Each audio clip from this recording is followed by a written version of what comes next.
Hello everyone, welcome back to my channel Sumit theorem. My name is Sumit, your math teacher. तो आज हम लोग देखेंगे NCERT chapter 1 real number class 10th। Okay, exercise 1.1 question number 6। तो देखो question number 6 में बोला क्या गया है। ये बोला गया है कि explain why this number and this number are composite number.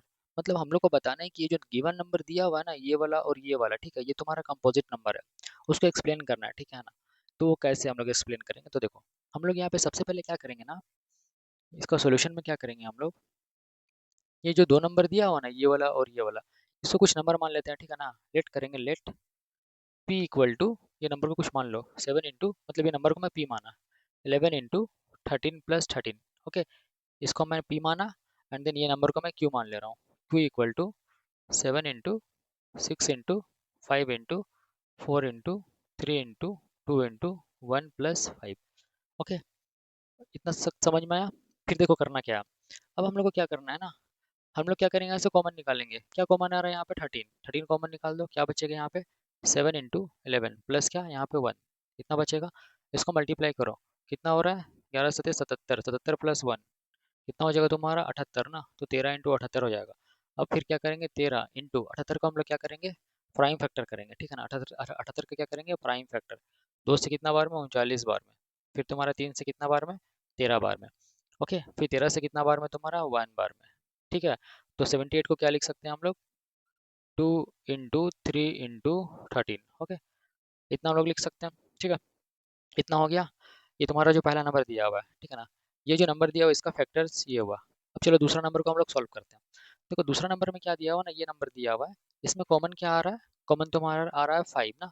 तो 5 को हम लोग कॉमन निकालते हैं, कितना होगा 7 इंटू 6 इंटू, ये 5 कॉमन निकल चुका है, 1 जा 5, 1 जा 5, 1 बचेगा। यहाँ पे कितना बचा, 4 इंटू 3 इंटू 2 इंटू 1 प्लस कितना, ये 1 1 जा में जाएगा, ठीक है ना। 5 1 जा 5, इतना हो गया, ठीक है। अब इसको मल्टीप्लाई करते हैं हम लोग। तो यहाँ पे 5 बाहर निकला हुआ है, इंटू, देखो एक एक दूना कितना हुआ, दो, दो तिया कितना हुआ, छः, छः चौका कितना हुआ, 24, 24 छः कितना हुआ, 144, 144 सतह कितना होता है, 1008 ना। कितना होता है, 1008 होता है, ठीक है ना। प्लस तुम्हारे यहाँ पे 1 है, ठीक है, 1 को लिख देना। तो ओवरऑल कितना हो जाएगा, 5 इंटू कितना हो रहा है, 1009, कितना हुआ ना, ठीक है। तो ये जो नंबर दिया हुआ ना, इसका फैक्टर्स ये आ गया। ओके, अब तो हम लोग को क्या बताना है कि ये जो नंबर पी और क्यू जो हम लोग माने हैं, जो अज्यूम किए हैं, जो दिया हुआ है क्वेश्चन में, है ना, वो कंपोजिट नंबर है कि नहीं, ठीक है ना। वो एक्सप्लेन करने की कंपोजिट नंबर है। तो देखो अब बड़ा सिंपल हो गया। कंपोजिट नंबर होता क्या है, कंपोजिट नंबर एक ऐसा नंबर होता है जो तुम्हारा, जिसका फैक्टर तुम्हारा 1 हो और तुम्हारा वो नंबर खुद हो, उसके अलावा भी कुछ फैक्टर्स होते हैं, उसको हम लोग कंपोजिट नंबर बोलते हैं। या फिर हम लोग क्या बोल सकते हैं कि कंपोजिट नंबर एक ऐसा नंबर होता है जो तुम्हारा 1 से तो डिवाइड होगा, और वो खुद का नंबर से भी डिवाइड होगा, और बाकी कोई अदर नंबर से भी डिवाइड होंगे, ठीक है ना।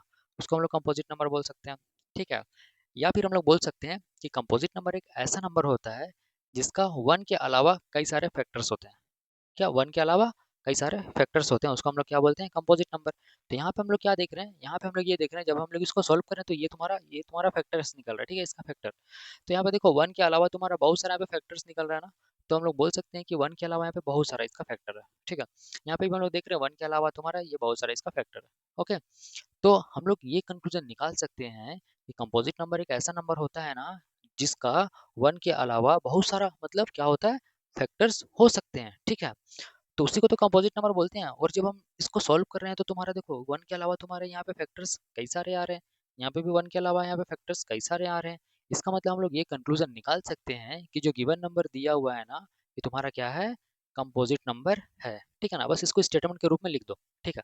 तो यहाँ पे हम लोग ऐसे लिखेंगे, लिखना बोथ नंबर्स, बोथ नंबर्स ना, जो हम लोग माने थे, क्या माने थे, P and Q, P and Q, both numbers P and Q have factors. Okay, देखो दोनों नंबर के पास फैक्टर्स है, ठीक है, other than one, other than one. Okay, इसका मतलब क्या हुआ कि 1 के अलावा कई सारे फैक्टर्स होते हैं, ठीक है ना।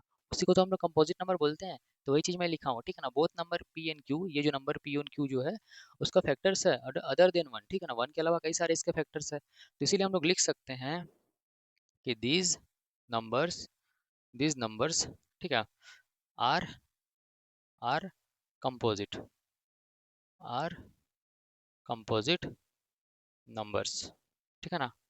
Okay, these numbers are composite number, ठीक है ना। ऐसे हम लोग लिखेंगे, फिर हम लोग क्या लिखेंगे, hence लिखेंगे, जो भी लिखेंगे hence explained, जो भी लिखना है ना, ये तुम्हारा हो जाएगा। ओके, है ना।